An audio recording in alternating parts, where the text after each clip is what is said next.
Hello विद्यार्थी मित्रों, first of all good morning.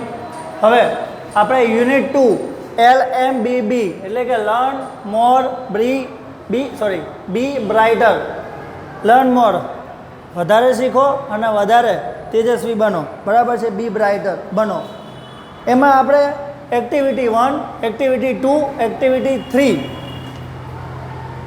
શીખ્યા, બરાબર છે? એક્ટિવિટી 1 અને 2માં 1માં એક પોએમ હતી અને 2માં બુર્જ ખલીફા વિશે એક નાનકડી ઇન્ફોર્મેશન હતી અને 3માં આપણને ખાલી જગ્યાઓ આપી હતી. એ આપણે સ્વાધ્યાય પોથીમાં ખાલી જગ્યાઓ છે, તો સ્વાધ્યાય પોથીમાંથી જોઈને આપણે ખાલી જગ્યાઓ ખાલી જગ્યા સ્વાધ્યાય પોથીની ખાલી જગ્યાઓ સોલ્વ કરી અને એ જ ખાલી જગ્યાઓ ચોપડીનીમાં પણ છે. હવે એક્ટિવિટી 4 જે સ્ટોરી છે, આખા યુનિટની મેન સ્ટોરી, દરેક યુનિટમાં મેન એક એક્ટિવિટી આવે, બહુ બધી એક્ટિવિટી આવે અને બધી અગત્યની જ હોય, પણ એક એક્ટિવિટી કેવી હોય કે આખી સ્ટોરી હોય, મોટી હોય. તો એમાંની એક છે, એમાં આપણે યુનિટ 2માં એ છે એક્ટિવિટી 4. તો એ સ્ટોરીનું નામ શું છે? સોંગ ઓફ સોંગ્સ, ગીતોનું ગીત. સોંગ ઓફ સોંગ્સ એટલે કે ગીતોનું ગીત. હવે એ સ્ટોરી આપણે સમજીએ, આગળ MCQ લખાવા છે, બરાબર છે? પણ આપણે એ સ્ટોરી જે છે એ સમજીશું તો એને વધારે આપણને મજા આવશે ક્વેશ્ચનના આન્સર સમજવાની અને યાદ કરવાની. તો આપણે શરૂઆત કરીએ એ સ્ટોરીને સમજવાની. તો તમે બાજુમાં ચોપડી રાખશો તો તમને વધારે સરળતા રહેશે અને આ વિડીયો જોઈ જાઓ. સોંગ ઓફ સોંગ્સ એટલે કે ગીતોનું ગીત. The great ruler of India, ભારતનો મહાન શાસક. કોણ? રૂલર એટલે શાસક અથવા તો રાજા. ભારતનો મહાન શાસક એટલે કે રાજા અકબર હેડ 9 જેમ્સ લખેલું છે, રત્નો. હેડ એટલે હતા. અકબરની જોડે એ વખતે અકબર જ્યારે રાજ કરતો હતો, ભારતનો રાજા હતો, ત્યારે એની જોડે 9 રત્નો હતા. The 9 gems were the greatest in their own fields. રત્નો હતા એટલે પેલા જે આપણે ડાયમંડ કહીએ છીએ, બરાબર છે? એ હીરાઓ નહીં, જેમ્સ એટલે કે રત્ન. એક તમને એક્ઝામ્પલ આપું સમજવા માટે, જો હજી ખ્યાલ ના આવ્યો હોય તો.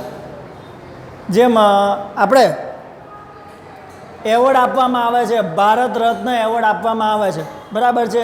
તો ઇન્ડિયન જેમ્સ થયા ને, ભારતનો રત્ન થયો, ભારતનો જેમ્સ થયા. તો ધારો કે ભારતના જેમ્સ આપણે ડૉક્ટર APJ અબ્દુલ કલામ, સચિન તેંડુલકર. તો ધારો કે જે 2 રત્નની મેં વાત કરી, તો સચિન તેંડુલકર એ ઇન્ડિયામાં ક્રિકેટના ફિલ્ડમાં, અહીંયા શું લખ્યું છે? The 9 James were the greatest in their on field. પોતાના ક્ષેત્રમાં એ કેવા હતા? ડાયમંડ, મતલબ કે પોતાના ક્ષેત્રમાં એ જેમ્સ હતા, એક્સપર્ટ હતા. એમનું જે એમનું નોલેજ કેવું હતું? એક્સ્ટ્રા ઓર્ડિનરી, બરાબર છે? તો જેમ સચિન ક્રિકેટમાં એકદમ ટોપ, બરાબર છે? સાયન્ટિસ્ટ કહેવાય, તો એમાં ડૉક્ટર APJ અબ્દુલ કલામ. બીજા બધા બી સાયન્ટિસ્ટો છે આપણા દેશમાં, બીજા બધા પણ ક્રિકેટરો છે, બરાબર છે? પણ એક દરજ્જો આપી દેવામાં આવે છે કે ટોપ બોટમ ઉપર, કે એમનું પીક પરફોર્મન્સ રહ્યું, ઓલવેઝ ફર્સ્ટ ટુ લાસ્ટ, બરાબર છે? તો એમના દરબારમાં, એમના કોર્ટમાં કેટલા રત્નો હતા? આવા અલગ અલગ ફિલ્ડમાં 9 રત્નો હતા. One of them was Tansen, a great musician. તો આ 9 ફિલ્ડની વાત કરવા જઈએ તો એમાંનું એક ફિલ્ડ હતું મ્યુઝિશિયન, મ્યુઝિક, સંગીત. તો સંગીતમાં કોણ હતું? તાનસેન. તાનસેન એ મહાન સંગીત શાસ્ત્રી હતો. He played different types of musical notes. ધૂન, મ્યુઝિકલ નોટ એટલે ધૂન, અવાજ. તમે કોઈ બી ગીત સાંભળો છો તો બધામાં એક જ સંગીત હોય છે, બધામાં સંગીત અલગ અલગ હોય છે. બીજું એક એક્ઝામ્પલ, તમે ગુજરાતી ગીતો સાંભળો તો એનો અવાજ અને એનું મ્યુઝિક અલગ હોય છે. હિન્દી ગીતો સાંભળો તો એનું મ્યુઝિક અલગ હોય છે. હોલિવૂડના ગીતો સાંભળો તો એનું મ્યુઝિક એ અલગ હોય છે. ગરબા સાંભળો તો જો એટલે એક સૂર નોટ્સ બદલાઈ જાય છે આખી, બરાબર છે. તો હી પ્લેડ વગાડતા હતા ડિફરન્ટ અલગ અલગ વિવિધ types of musical notes for the king, રાજા માટે એ અલગ અલગ વિવિધ શું કરતા હતા, અલગ અલગ સંગીતનો સૂર વગાડતા હતા, સંગીતની ધૂન વગાડતા હતા અલગ અલગ. રોજ એવું નહીં કે એકના એક જ સંભળાવી દેવાની રાજાને રોજ અલગ અલગ ધૂન સંભળાવવાની. હી પ્લેડ રાગાસ લાઈક, એ કયા કયા રાગો સંભળાવતા હતા, તો જેમાં આપણે બધા આવે ને નવા લેટેસ્ટ થઈ ગયા છે હિપ હોપ ને આમ તેમ એ રીતે.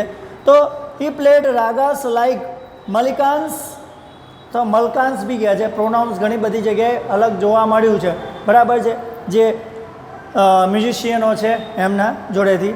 એટલે મલકાન્સ કહે છે જે જૂના છે એ, અને ક્યાંક અહીંયા ડિક્શનરીમાં અને ગૂગલમાં આપણે કે મલિકાન્સ એ સાંભળવામાં આવ્યું છે.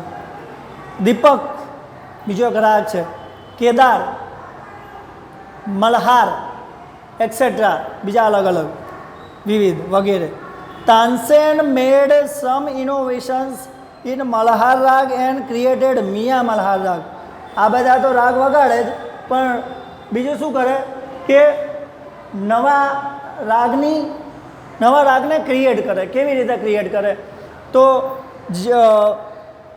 ઇનોવેશન મલ્હાર રાગ અને મલ્હાર આમાં લખ્યું છે તાનસેન મેડ સમ ઇનોવેશન ઇન, નહીં, ખાલી મલ્હાર રાગની અંદર બીજા ધૂન એડ કરીને એક નવો સૂર એ બનાવે. મિયા મલ્હાર રાગ. વન ઇવનિંગ ધ કિંગ્સ, એક વખત સાંજે તાનસેન મેડ સમ ઇનોવેશન ઇન મલ્હાર રાગ એન્ડ ક્રિએટેડ મિયા મલ્હાર રાગ. મલ્હાર રાગમાં ઇનોવેશન કર્યું, ફેરફાર કર્યા અને એમાંથી એક નવો રાગ ઊભો કર્યો જેનું નામ છે મિયા મલ્હાર રાગ. આગળનો પેરેગ્રાફ જોઈએ. One evening the king was in his court, એક વખત રાજા એમના દરબારમાં હતા સાંજે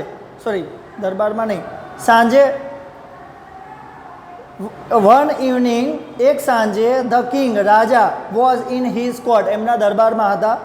હી સેડ ટુ તાનસેન, એ વખતે તો રાજા અને તાનસેન જ હોય, તો તાનસેનને કીધું, રાજાએ તાનસેનને કીધું. હી સેડ ટુ તાનસેન, રાજાએ તાનસેનને કીધું, Ustadji play something new on your tanpura and make us happy. કે ઉસ્તાદજી કંઈક આ વખતે નવું વગાડો અને તાનપુરો લો અને કંઈક નવું વગાડો અને મેક અસ હેપી, અને અમને ખુશ કરો. તાનસેન એગ્રીડ, એ તો એગ્રીડ થવું પડે, બરાબર છે. હી ટુક હિઝ તાનપુરા, એમને હાથમાં તાનપુરો લીધો. હી સ્ટાર્ટેડ ધ રાગ દરબારી મતલબ એ ધૂન એ સૂર ગાવાનો ચાલુ કર્યો. ધ કોર્ટ બીકેમ એટલે થઈ ગયો, બન્યો, બીકમ એટલે બનવું, બીકેમ એટલે બન્યો. આખો દરબાર જે છે એ બીકેમ કામ એન્ડ ક્વાઇટ, શાંત થઈ ગયો, બરાબર છે, એકદમ શાંત. કેમ શાંત થઈ ગયો? એમનું ધૂન સાંભળવા માટે. થિયેટરમાં આપણને કોઈ કહે છે અવાજ ના કરો, ક્યાંક અવાજ આવતો હોય, પણ નો ડાઉટ કે એકદમ કામ કેમ હોય છે થિયેટર, આટલા બધા લોકો બધા કોઈને ઓળખતા નથી હોતા તોય, કારણ કે બધા શું હોય છે એક જગ્યાએ કોન્સન્ટ્રેટ હોય છે મૂવી જોવામાં, એટલે બધાનું ધ્યાન જ એમાં હોય છે, એટલે બધા પોતે પણ બોલવા નથી માગતા હોતા, એટલા માટે કામ હોય છે. બાકી મૂવી પતી જાય એટલે આપણને ખબર છે કેટલો બધો અવાજ આવે, તો એટલા માટે એ આખો દરબાર કામ થઈ ગયો, ક્વાઇટ થઈ ગયો. પીપલ ફોરગેટ એવરીથિંગ અરાઉન્ડ ધેમ, લોકો ભૂલી ગયા મ્યુઝિક સાંભળવામાં, એ મ્યુઝિકમાં એટલા બધા લોકો ખોવાઈ ગયા કે આજુબાજુનું ભૂલી ગયા એ લોકો એ વખતે. કોણ બેઠું છે એ બધું ખ્યાલ નથી, એટલા બધા ડૂબી ગયા મ્યુઝિકમાં. After some time the king looked up, જ્યારે સંગીત પત્યું વગાડવાનું ત્યારે રાજાએ ઉપર જોયું. His eyes bright with praise, એમની આંખો એ ચમકી હતી. કોની માટે? તાનસેન માટે, વખાણથી કે શું અવાજ છે, એમ શું મ્યુઝિક છે. વન્ડરફુલ હી સેડ, રાજાએ કીધું કે વન્ડરફુલ, અદ્ભુત, જબરજસ્ત. પ્રેઇઝ એટલે વખાણ. Superb, I listen to you every day but this was the best. હું તને રોજ સાંભળું છું, હું તારું મ્યુઝિક રોજ સાંભળું છું, પણ ધીસ વોઝ ધ બેસ્ટ, પણ આ બહુ જ જોરદાર હતું, સૌથી સારું હતું. Tansen bowed before the king, વખાણ કરે એટલે તાનસેને એમણે કીધું કે થેન્ક યુ, એમ નમીને થેન્ક યુ કીધું, bow. I think you have the most wonderful voice in the world said the king. રાજાએ કીધું કે મને એવું લાગે છે કે આખા વિશ્વમાં, આખા દુનિયામાં સૌથી સારો અવાજ તારો છે. મોસ્ટ વન્ડરફુલ, સૌથી અદ્ભુત કહેવાય ને, સૌથી અદ્ભુત સૂર હોય ને તો તારો છે. તને કોઈ મતલબ કે બીટ કરવાવાળું નથી, એવું રાજાનું કહેવું હતું. તો હવે શું કહે છે? Well my lord, there is someone who sings better than I, said Tansen with a smile. નાનકડી સ્માઇલ સાથે તાનસેન રાજાને કહે છે.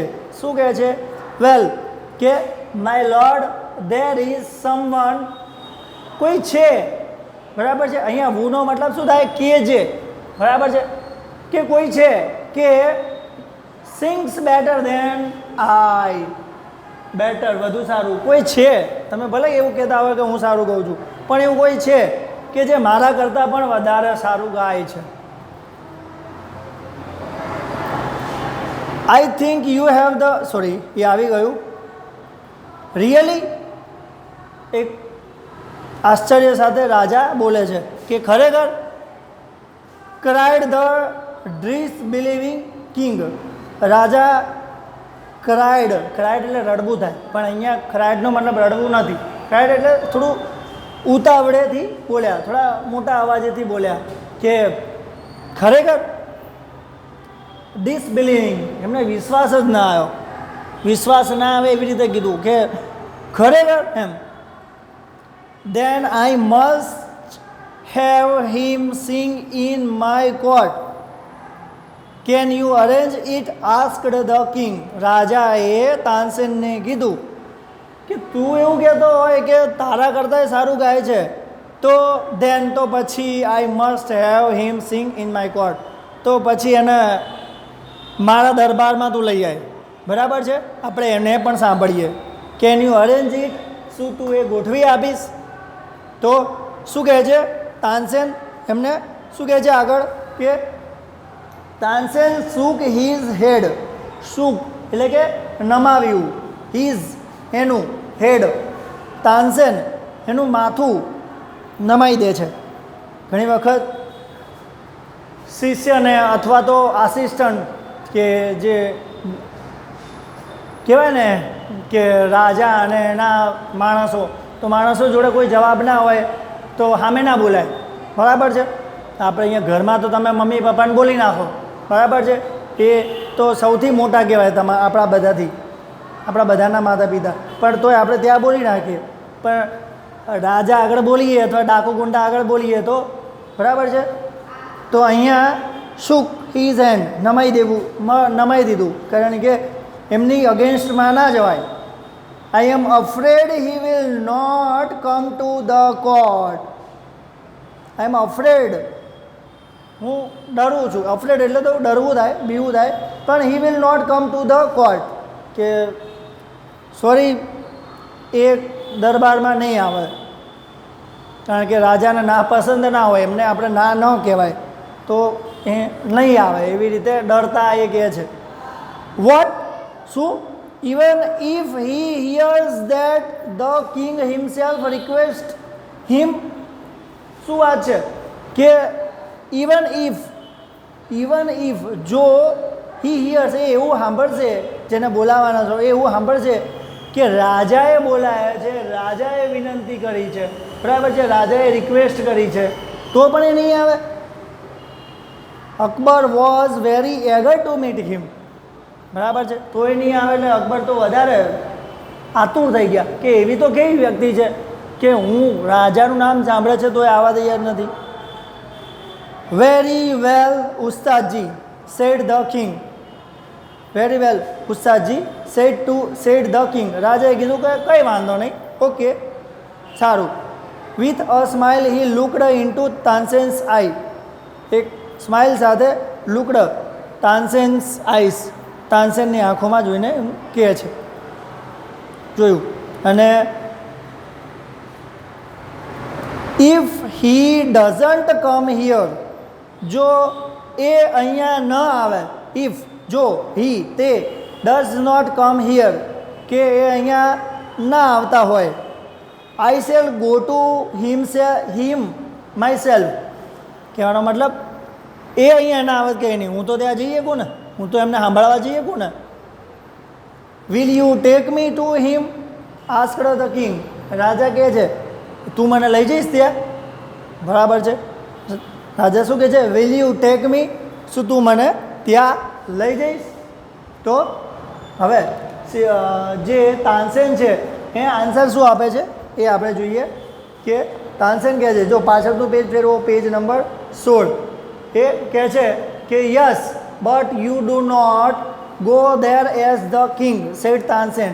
તાનસેન કહે છે કે હા હું તમને લઈ જાઉં, પણ તમારે ત્યાં શું કહે છે, તમારે ત્યાં રાજા બનીને નહીં આવવાનું, ત્યાં કહેવાનું નહીં કે હું રાજા છું.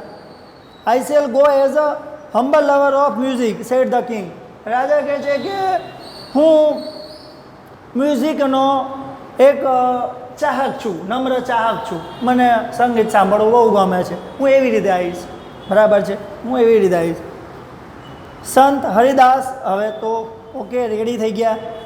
સંત હરિદાસ વોઝ ધ મેન, હવે જે જગ્યાએ જવાનું છે એ વ્યક્તિનું નામ શું છે?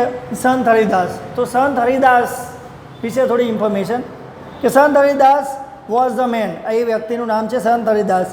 તાનસેન ટોલ્ડ અકબર અબાઉટ હિમ, તાનસેન રાજાને સંત હરિદાસ વિશે કહે છે.